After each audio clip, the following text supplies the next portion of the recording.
Dios los bendiga, hermanos. Qué bendición estar nuevamente aquí para recibir lo que el Señor tiene para nosotros.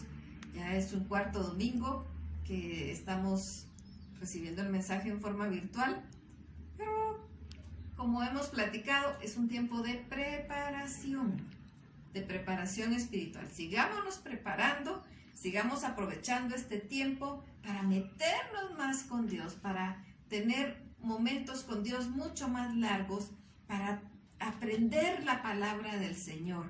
Aprovechemos este tiempo. Esta mañana vamos a estudiar un tema que me estuvo inquietando el Señor y que estuve revisando, hasta soñé respecto a esto, que el Señor habla al corazón y Él nos dice qué es lo que Él quiere. Este tema tiene por título ¿Me falló Dios? Y de repente esa puede ser la idea de muchas personas. Dios nos falló.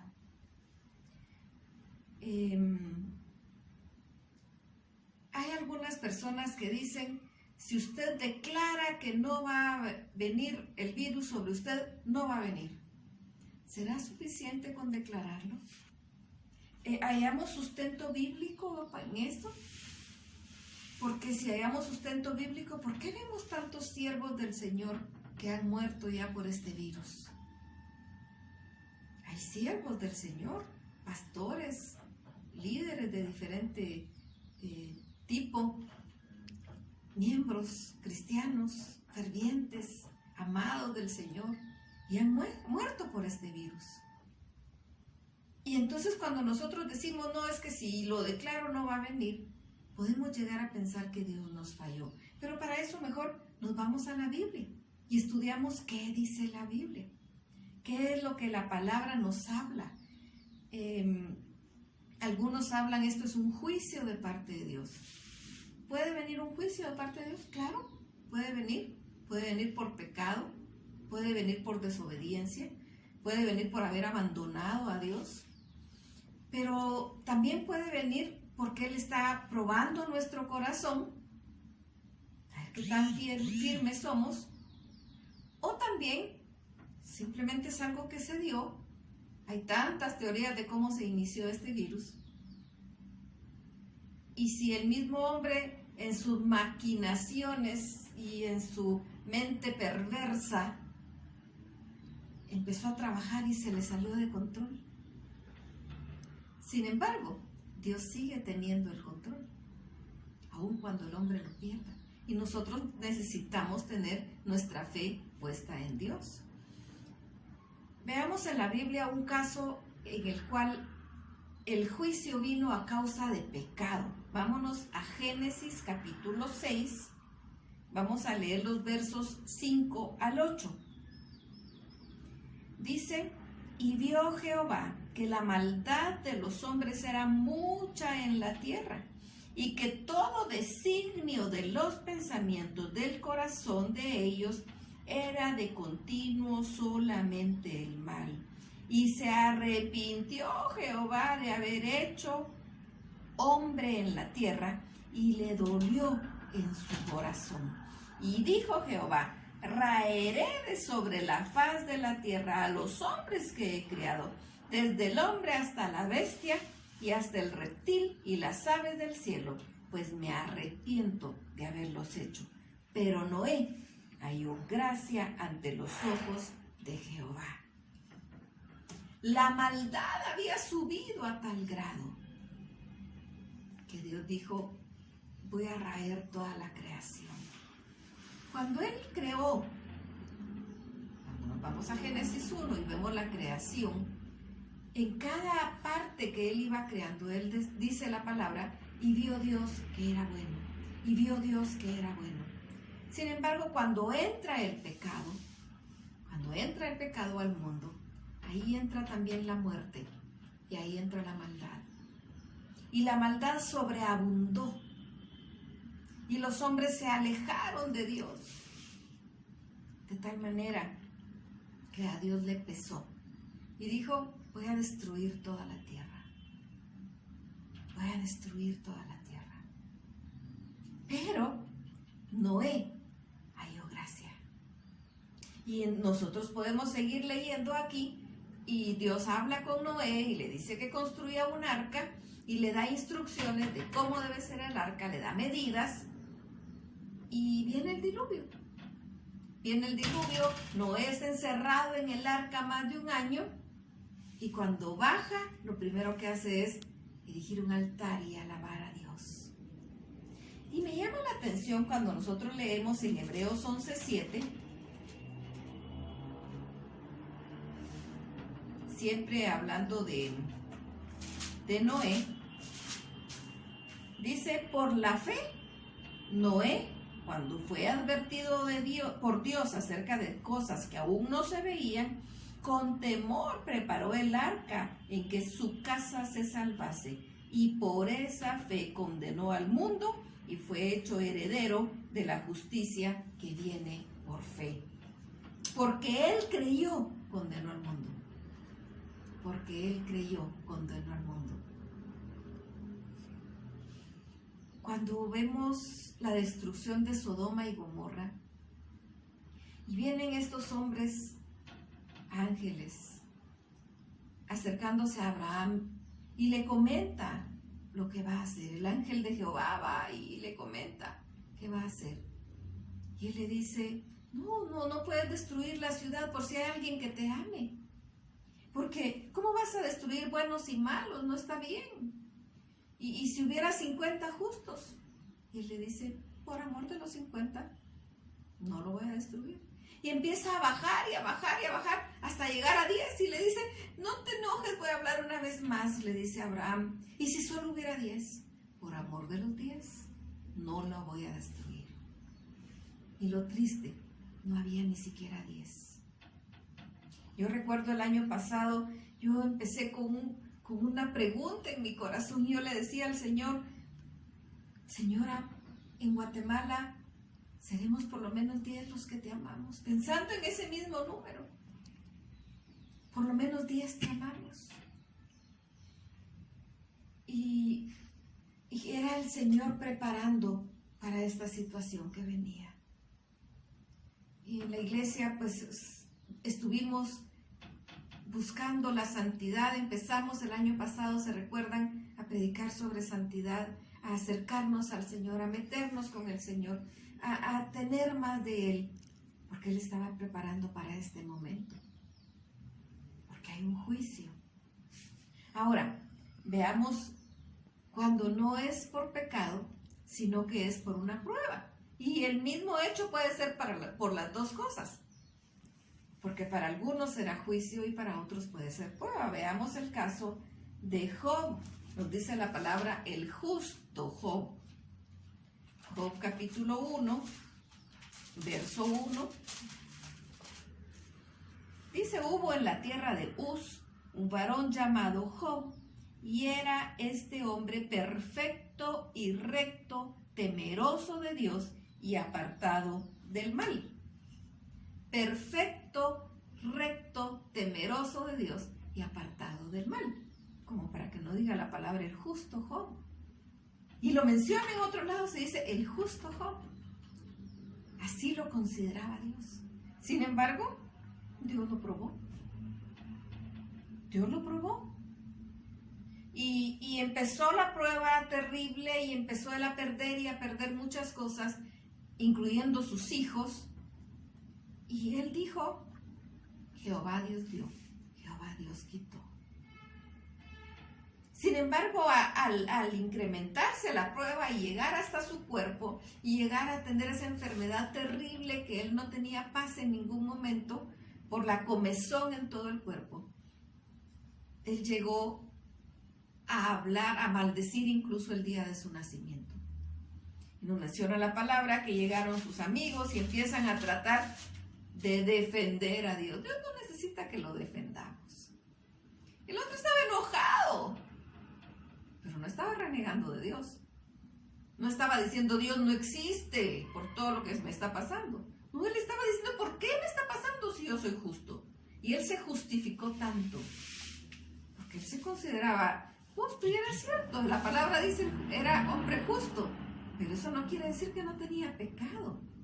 Todos tenemos pecado, no podemos ninguno decir, es que sí, yo soy siervo de Dios, es cierto, pero pecado tenemos, si no es de una forma es de otra, y tenemos que venir continuamente al Señor y pedir perdón y humillarnos ante Él.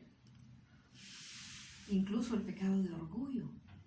Podemos decir, no, yo si no peco, yo soy santo. Ahí hay un pecado de orgullo, de altivez. Es necesario humillarnos ante el Señor y pedir perdón. Y siempre en el libro de Job, nos vamos hasta el capítulo 40. Aquí ya es Dios hablándole a Job, después de todo lo que Job dijo. Dice 40, vamos a leer del 2 al 5. ¿Es sabiduría contender con el Omnipotente? El que disputa con Dios responda a esto. Entonces respondió Job a Jehová y dijo, he aquí que yo soy vil, ¿y qué te responderé? Mi mano pongo sobre mi boca. Una vez hablé, mas no responderé. Aún 2 veces, mas no volveré a hablar. Se acerca a Dios y le dice, ¿quién está hablando de mí? ¿Quién se atreve a hablar contra su hacedor? Después de que Job había dicho que se me ponga enfrente y que me hable y que me diga por qué hizo esto. Cuando se le presenta, él dice, no. Yo es cierto, yo hablé, pero tapo mi boca y no voy a volver a hablar. Y dice el verso 8, ¿invalidarás tú también mi juicio? ¿Me condenarás a mí para justificarte tú? ¿Me condenarás a mí para justificarte tú? A veces pareciera que eso hacemos. ¿Por qué, Señor, permites esto? Si yo te sirvo. ¿Quiénes somos para alzar nuestra mano contra Dios? Soberano, Rey de reyes y Señor de señores. Es cierto, es nuestro Padre si es que somos sus hijos. Pero eso no quiere decir que contendamos contra Él. De todos modos, Él manda. Él manda. Cuando un padre le habla a su hijo de 6 años que está haciendo berrinche, el niño tiene que entender que el papá manda. Nosotros tenemos que entender que Dios manda. Él es soberano. Y sigamos leyendo en el verso 42, versos 2 al 6. Aquí hablando Job nuevamente después de que Jehová lo había confrontado y dice, yo conozco que todo lo puedes y que no hay pensamiento que se esconda de ti. ¿Quién es el que oscurece el consejo sin entendimiento? Por tanto, yo hablaba lo que no entendía, cosas demasiado maravillosas para mí que yo no comprendía. Oye, te ruego y hablaré, te preguntaré y tú me enseñarás. De oídas te había oído, mas ahora mis ojos te ven. Por tanto, me aborrezco y me arrepiento en polvo y ceniza. Job dice, perdón. Yo sé que eres tú el Todopoderoso. Eres tú el que todo lo puedes. ¿Quién soy yo? ¿Quién soy yo para decir que no está bien? Entiendo, estaba hablando lo que yo no sabía. Hablé sin saber. Eres mucho más maravilloso de lo que yo me imaginé. Dice, de oídas te había oído, mas ahora mis ojos te ven. Me aborrezco, me arrepiento en polvo y ceniza. Sí, el justo Job se arrepintió y Dios lo tomó ese arrepentimiento. Dicen los siguientes versos desde el 7. Y aconteció que después que habló Jehová estas palabras a Job, Jehová dijo a Elifaz Tenamita, uno de los amigos, mi ira se encendió contra ti y tus 2 compañeros, porque no habéis hablado de mí lo recto como mi siervo Job. Ahora pues, tomaos 7 becerros y 7 carneros, e id a mi siervo Job y ofreced holocausto por vosotros, y mi siervo Job orará por vosotros, porque de cierto a él atenderé para no trataros afrentosamente. Por cuanto no habéis hablado de mí con rectitud como mi siervo Job. Fueron pues Elifaz tenamita, Bildad suita y Zofar naamatita, e hicieron como Jehová les dijo, y Jehová aceptó la oración. Y quitó Jehová la aflicción de Job cuando él hubo orado por sus amigos, y aumentó al doble todas las cosas que habían sido de Job. Y vinieron a él todos sus hermanos y sus hermanas, y todos los que antes le habían conocido, y comieron con él pan en su casa, y se condolieron con él, y le consolaron de todo aquel mal que Jehová había traído sobre él. Y cada uno de ellos le dio una pieza de dinero y un anillo de oro, y bendijo Jehová el postrer estado de Job, más que el primero, porque tuvo 14,000 ovejas, 6,000 camellos, 1,000 yuntas, y 1,000 bueyes y 1,000 asnas. Tuvo 7 hijos y 3 hijas. Llamó el nombre de la primera Gemima, el de la segunda Cesia, y el de la tercera Keren Apuk. Dios bendijo a Job. Pero él habla con los amigos y les dice, ¿y ustedes qué les pasa? ¿Por qué hablaron de esa manera? No me agradaron. No tratemos de defender a Dios. Él no necesita que lo defendamos. No necesita que lo defendamos. Y de repente, en el mucho hablar, perdemos sabiduría. Tengamos cuidado. Él dice, ustedes tienen que ofrecer sacrificio. Y mi siervo Job va a orar por ustedes para que yo tenga misericordia de ustedes. Y ellos hacen lo que Dios les dijo. Job ora por ellos y dice que quitó Jehová la aflicción de Job hasta que hubo orado por sus amigos. No fue antes. No fue antes de decir, bueno, entonces yo ya estoy sano, voy a orar por ustedes. Él seguía con la aflicción, seguía con esa comezón, seguía con esa enfermedad terrible que él no soportaba. Pero ya estaba confiando en Dios. Y esa es la diferencia del hijo.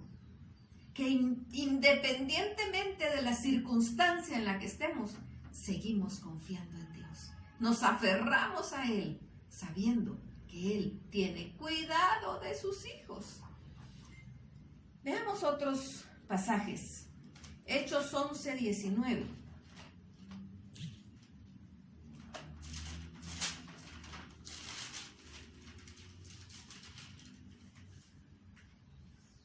Dice de la iglesia de Antioquía. Ahora bien, que los que habían sido esparcidos a causa de la persecución que hubo con motivo de Esteban, pasaron hasta Fenicia, Chipre y Antioquía, no hablando a nadie la palabra, sino solo a los judíos. Pero había entre ellos unos varones de Chipre y de Cirene, los cuales cuando entraron en Antioquía hablaron también a los griegos, anunciando el evangelio del Señor Jesús.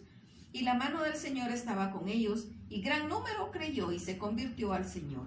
Llegó la noticia de estas cosas a oídos de la iglesia que estaba en Jerusalén, y enviaron a Bernabé que fuese hasta Antioquía.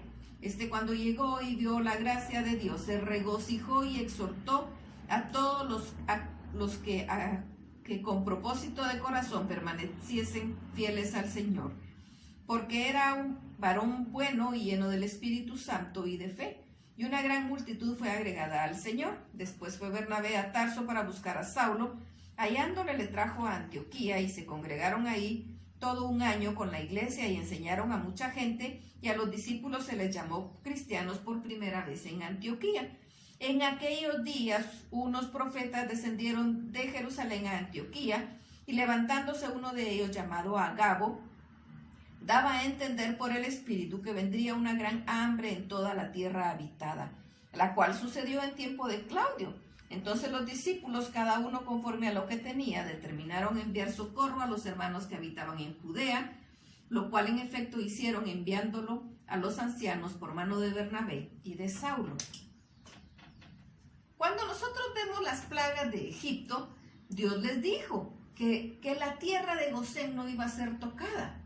Pero aquí no les dijo que los miembros de la iglesia no iban a ser tocados. El hambre era para toda la región y se llevó a cabo. Esa hambruna que estaba profetizando a Agabo, se cumplió. Y los hermanos de los otros pueblos juntaron ayuda y enviaron. ¿Será que era porque ellos no eran cristianos? Eran cristianos. Estaban en plena persecución. Estaban siendo probados día y noche. ¿Será que los apóstoles no eran cristianos? Claro que lo eran. ¿Y entonces por qué murieron en la persecución? Porque era el plan de Dios. Es que el plan de Dios es mucho más grande que el nuestro.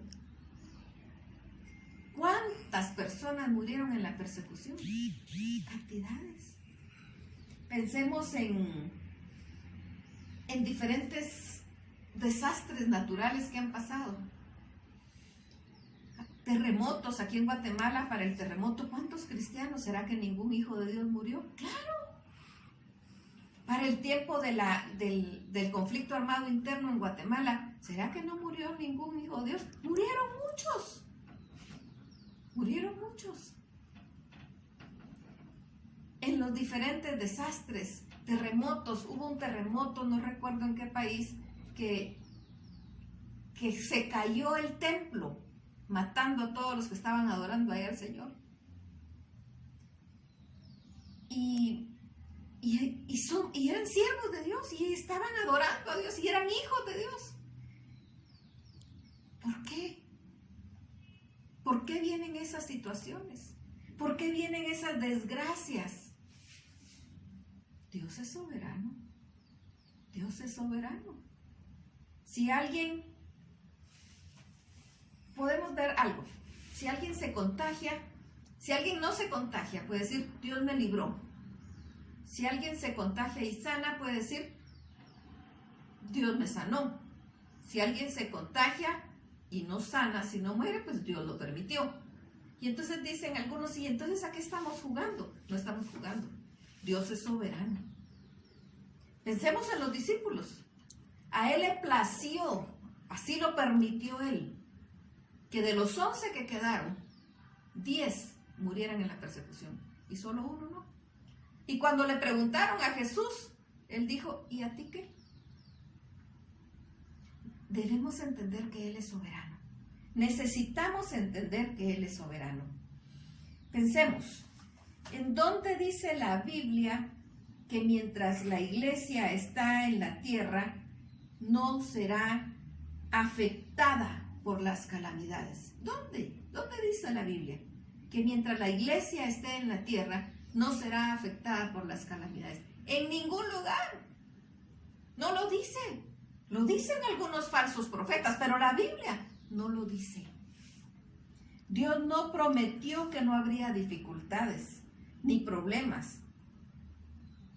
Veamos lo que nos dice Juan 16:33.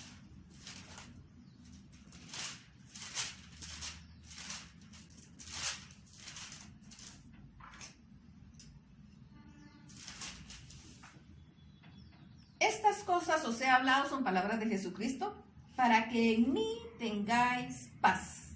En el mundo tendréis aflicción, pero confiad, yo he vencido al mundo. Dice, si son mis hijos, ¿nunca van a volver a tener problema? No. Dice, esto yo se los digo para que tengan paz, porque aquí, en el mundo, van a tener muchas aflicciones. Pero no se preocupen, yo vencí al mundo. Ese es el mensaje que Él nos está dando. No nos está diciendo nunca más van a tener problemas. Veamos otro pasaje. Primera Tesalonicenses 3. Me gusta que veamos varios pasajes para que estemos basados en la palabra. Primera Tesalonicenses 3:3. A fin de que nadie se inquiete por estas tribulaciones, porque vosotros mismos sabéis que para esto estamos puestos. Porque también estando con vosotros os predecíamos que íbamos a pasar tribulaciones como ha acontecido y sabéis. Por lo cual también yo, y no pudiendo soportar más, envié para informarme de vuestra fe. No sea que os hubiese tentado el tentador y que nuestro trabajo resultase en vano. Pero cuando Timoteo volvió de vosotros a nosotros y nos dio buenas noticias de vuestra fe y amor, y que siempre nos recordáis con cariño, deseando veros como también nosotros a vosotros. Esto lo estaba escribiendo el apóstol Pablo para la iglesia de Tesalónica. Dice, sí, son muchos los problemas, son muchas las aflicciones, y por eso mandé a Timoteo, para que no falte vuestra fe. Y por eso el Señor nos deja su palabra, para que no falte nuestra fe. Vemos ciudades como por ejemplo Nueva York. Yo creo que en Nueva York no hay una sola persona hoy en día que no conozca a alguien que esté enfermo o que murió de coronavirus. Creo que todos, o incluso dentro de sus mismas familias, porque ha sido tan afectada.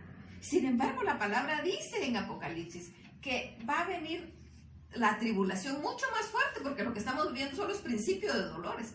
Pero cuando venga ya la tribulación más fuerte, ni aún así se arrepentirán. Y lamentablemente escuchamos al gobernador de Nueva York decir, no, esto no es por Dios, esto pues si se recuperaron algunos es porque nosotros hemos sido buenos. Ni aún así se arrepienten. No vemos lo mismo con gobernadores de otros estados en Estados Unidos diciendo, nos humillémonos ante Dios, clamemos ante Dios. No vemos lo mismo con el presidente de Guatemala, proclamando días de ayuno y oración, diciendo, Dios nos ayuda, Dios nos protege, Dios nos sostiene. Es diferente a ponerse a afrentar contra Dios. Necesitamos descansar en Dios. La palabra dice, sí, va a haber aflicciones, pero que nuestra fe no falte. Veamos lo que nos dice 1 Pedro 4:12.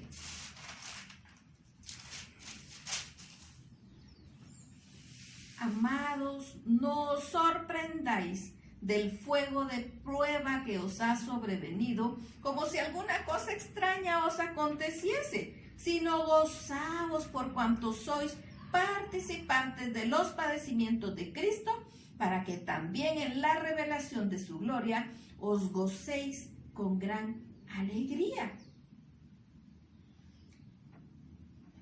No os sorprendáis del fuego de prueba. ¿Será que Cristo no sufrió? ¿Será que Cristo no sufrió en lo que estuvo aquí? Había el pecado. Había pecado él. Porque Job, por más que dijo no he pecado, había pecado en él. Pero en Jesús no. Y él sufrió. ¿Pudo él salvarse del sufrimiento, hacerse a un lado para no sufrir? Pudo. Pero no quiso, por amor a ti, por amor a mí. Porque sabía que tú y yo no podíamos. Y él derramó su sangre para darnos vida, y vida en abundancia. Dejemos de quejarnos. Lo maravilloso es que nos dice Mateo 28:20. He aquí yo estoy con vosotros todos los días hasta el fin del mundo. Él no nos va a dejar solos. Eso es lo maravilloso. Pensemos en lo maravilloso. Si estamos en medio de la tormenta, si estamos en esta situación difícil, hay tantas circunstancias, porque no es solo la salud, también es la economía. Vemos la economía tan incierta. No sabemos. Empresas quebradas, trabajadores sin empleo. Hay tantas situaciones difíciles que vienen, que se está viviendo y que van a venir después. ¿Qué hacemos? ¿Nos quejamos con Dios? ¿Peleamos con Dios? ¿O nos aferramos a Él? Él dice, no nos dice que no vamos a tener problemas, nos dice que no vamos a estar solos. Así que aferrémonos de lo que nos dice. Dice que no nos va a dejar solos. Nos dice que Él nos da su paz. Veamos Juan 14:27.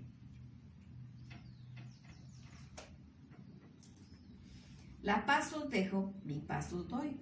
Yo no os la doy como el mundo la da. No se turbe vuestro corazón, ni tenga miedo. Nos da paz. Es misericordioso. Hebreos 4:16.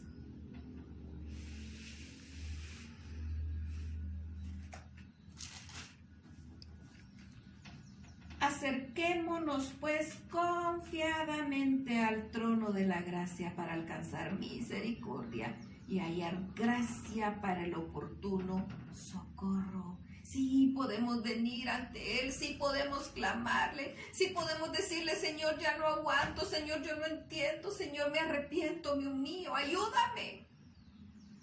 Confiadamente, si somos hijos, podemos entrar confiadamente hasta el trono de la gracia en el nombre de Jesucristo, porque por eso Él dio su vida por nosotros, para alcanzar misericordia, para hallar gracia y oportuno socorro. Nos da su gracia. También nos ama. Juan 3:16. Porque de tal manera amó Dios al mundo que ha dado a su Hijo unigénito, para que todo aquel que en Él crea no se pierda, mas tenga vida eterna. Así de grande su amor, nos ama. Nos da vida eterna. Juan 14:3. Y si me fuere y os prepararé el lugar, vendré otra vez y os tomaré a mí mismo, para que donde yo estoy, vosotros también estéis. Él nos ofrece vida eterna. Y en esa vida eterna que nos ofrece, dice Apocalipsis 21:4, enjugará Dios toda lágrima de los ojos de ellos, y ya no habrá muerte, ni habrá más llanto, ni clamor, ni dolor, porque las primeras cosas pasaron. No seamos cortos de visión. No veamos solo nuestro pedacito aquí. Si Dios es eterno, si lo que Él nos está ofreciendo, prometiendo y cumple es vida eterna. Si a Él le place, también nos sana. Si a Él le place, también nos ayuda. Pero lo que Él nos ofreció fue vida eterna. Dios no nos falló.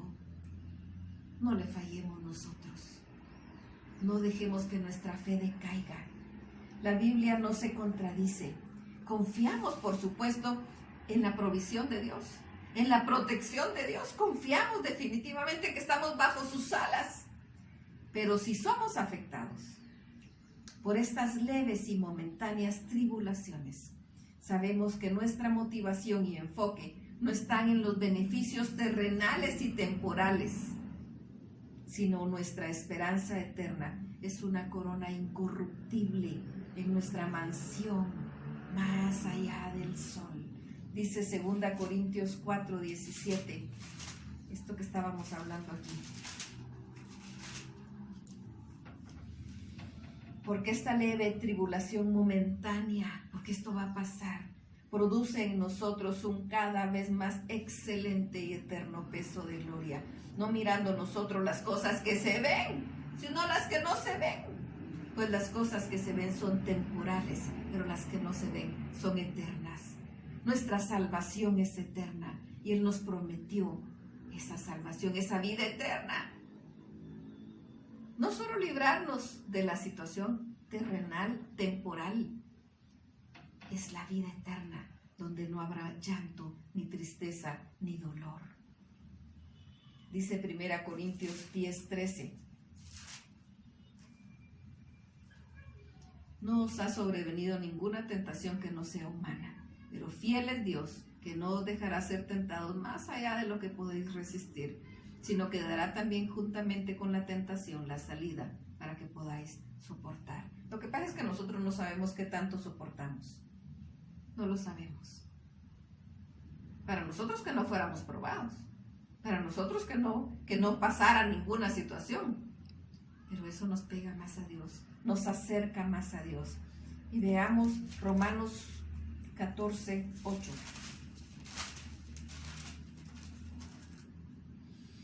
Pues si vivimos, para el Señor vivimos, y si morimos, para el Señor morimos. Así pues, sea que vivamos o que muramos, del Señor somos.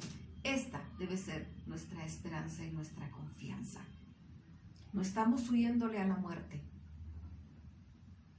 No sabemos que va a venir, pero sabemos que somos del Señor y que nos vamos a aferrar a Él. No es con decir, yo declaro que a mí no me va a pasar, no nos va a pasar.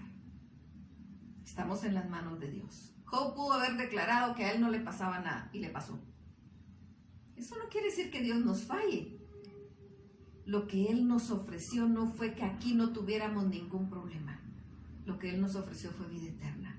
No seamos cortos de visión, veamos más allá. Nuestra recompensa es una morada eterna, celestial. Porque Él resucitó, porque Él no se quedó muerto. Y entonces dice que Él nos fue a preparar un lugar para que donde Él está, nosotros también estemos. Y nos gocemos con Él, donde no habrá más llanto, ni más tristeza, ni más dolor. Y mientras estemos aquí en la tierra, predica, sé luz, sé sal. Iluminemos con la luz de Jesús.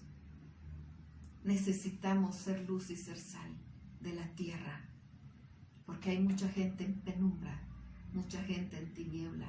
Me encanta una foto que vi en las calles de Brasil, la gente postrada, clamando al Señor. Eso es lo que Él quiere, eso es lo que Él espera, que nos humillemos ante Él y nos aferremos de Él, para que cuando Él diga hasta aquí, el virus se va a detener. No importa cómo fue creado, quien lo detiene es Dios. Nosotros solo aferrémonos de Él. Y no importa lo que pase. Si no nos contagiamos, gloria a Dios. Si nos contagiamos, gloria a Dios. Si nos contagiamos y no morimos, gloria a Dios. Y si nos contagiamos y morimos, gloria a Dios. ¿Por qué? Si vivimos, para Él vivimos. Y si morimos, para Él morimos. Sea que vivamos o sea que muramos, somos del Señor. Así que no, la respuesta es no. Dios no nos falló. No le fallemos menguando nuestra fe. Al contrario, aferrémonos de Él y sepamos que nuestra esperanza es eterna. Bendito Padre, gracias te damos por tu amor. Gracias por tu misericordia. Gracias por tu paz. Gracias por tu amor. Gracias por la vida eterna. Gracias porque tú estás con nosotros. Gracias porque no nos dejas ni un solo momento. Sosténnos, Señor. Señor, las fuerzas se acaban. Nuestras fuerzas se agotan.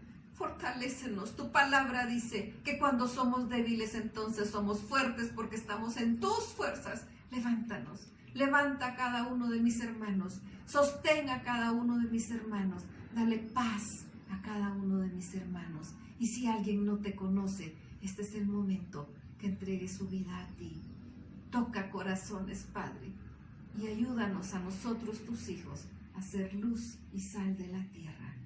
Gracias, Señor, por tu amor y por tu misericordia.